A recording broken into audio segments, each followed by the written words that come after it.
Today's lesson, we're going to be talking about momentum. And we've heard momentum used in everyday speak. The team is gaining momentum, or they have a strong momentum, they're going to win. Over here, what you'll see is these two people are on this one person here that has the ball, and it actually looks like it's really difficult to stop this person from continuing forward with his inertia. Over on the right-hand side, you'll see a picture of a train that has flown out of a building, and this is actually the train station in France back in the day, many years ago, and this train was famously known for going very fast, and they were trying to make up time for having started the trip late, and when they had to stop in the station, they couldn't slow down enough, and they went through the building. Both of these pictures represent the objects having momentum. What is momentum? So when we're asking ourselves that question, we have to say, what makes an object hard to stop? Is it harder to stop a bullet or a truck traveling along the highway?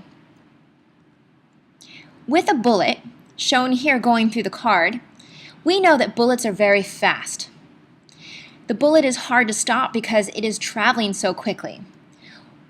Different for the truck. The truck, on the other hand, is hard to stop because it has a very large mass. Now, of course, the truck could also be going very quickly, but not nearly as fast as a traveling bullet. So both of these objects have momentum, and they are difficult to stop for reasons of either their mass or their speed. So momentum is just mass in motion. Anything that moves has momentum. It's a quantity of the motion of that object. It's a vector quantity. It goes in a specific direction, and it depends on the mass and the velocity of the object. The equation is denoted as the little p equals mv, and momentum is denoted with the units of measurement kilogram meters per second. And that is because you have mass in kilograms and you have velocity in meters per second. Momentum is directly proportional to its mass and velocity. When we increase the mass or we increase the velocity, we increase the momentum.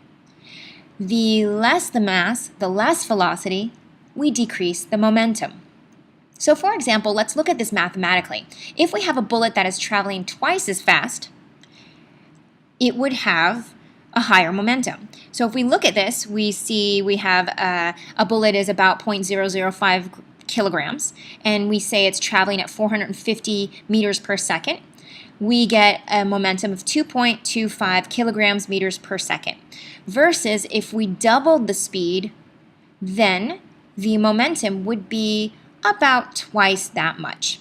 The truck, on the other hand, we're looking at going at the same velocity. So if we have the velocity being the same and we merely change the mass to be twice that, so I have a truck that's 3,500 kilograms versus 7,000 kilograms, you can see that the momentum increases more so than when the mass was smaller. So it's pretty much safe to say that a bullet that travels twice as fast would be twice as hard to stop, and a truck that is twice the mass would also be twice as hard to stop. Here's an easy example. A truck has a mass of 10,000 kilograms and a velocity of 3 meters per second. To solve for its momentum, go ahead and try it and then start the video back up. So when solving for momentum, remember momentum is mass times velocity. You just plug everything in and you get an answer of 30,000 kilograms meters per second. There is conservation of momentum, and that just says that when you're dealing with collisions between two objects, and that could be one of the objects is stationary and another object is moving, the momentum is conserved, and that just means that the total momentum stays the same. So the total momentum before the collision will equal that of the momentum after. We don't lose any of the momentum within the system. The law of conservation of linear momentum is that quote, in an isolated system, momentum remains constant, unquote. We can use this to calculate what happens after a collision and even during an explosion. Here is a harder example. We have a car that weighs 1,000 kilograms and is traveling at 5 meters per second. It hits a stationary truck that weighs 2,000 kilograms. After the collision, they stick together. What is their joint velocity after the collision? Down below is a representation showing all the information that we know, and this is before the collision. So go ahead and pause this and try to figure the answer out. All right, so in trying to solve this to figure out what their joint velocity after the collision is, we have to look at what happens before the collision. When solving for the collision, we know that momentum equals the momentum of the first object plus that of the second object. So when we put that all in, we have 1,000 kilograms times 5 meters per second, and that is giving us the momentum of the first object, which is the car that is moving. This second part right here is the second object, and his or her velocity is 0, so we're just going to disregard that because that just becomes 0, and we get an answer of 5,000 kilogram meters per second. This is the momentum of the entire situation before the collision. The next part is to look at the collision or the momentum after the collision. So now we have a combined mass of 3,000 kilograms. What we know is, remember that momentum equals the mass times the velocity, and we have the mass as being 3,000 kilograms, and we don't know the velocity. But what we do know is that the law of conservation of momentum tells us that the momentum before equals the momentum after the collision. So the momentum before equals the momentum after. 5,000 kilogram meters per second was the momentum before, equals 3,000 kilograms meters per second times the velocity. When we solve for v, we should get an answer of 1.67 meters per second, and that's how we would find the velocity of the objects after the collision has occurred. One thing to note is that momentum is a vector. You don't have to write this down, but just know that if velocities are in opposite directions, we do have to take this into account when we are putting this into our calculations. So remember, we give the up and to the right vectors a positive sign, and then for anything that is going to the left or down would be negative. So let's go ahead and do an example. Snoopy, who weighs 10 kilograms, is running at a speed of 4.5 meters per second, jumps onto a skateboard of mass 4 kilograms, and travels in the opposite direction at 7 meters per second. What is the velocity of Snoopy and the skateboard after Snoopy has jumped on?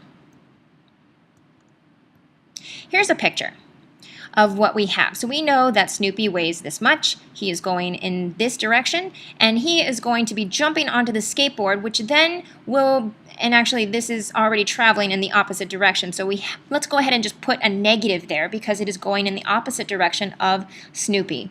The weight of the object is 4 kilograms. Let's go ahead and solve for the velocity of Snoopy.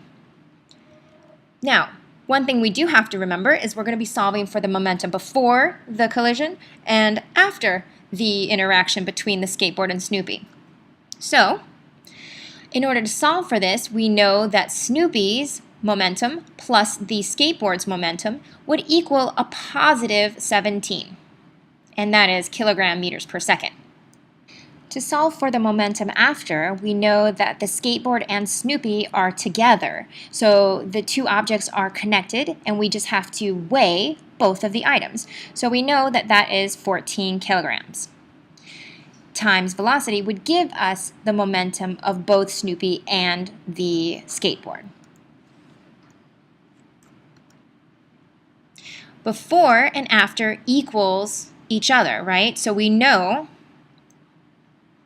that positive 17 is the momentum before the collision, and that 14 kilograms times velocity, which we don't know, it equals the momentum from before.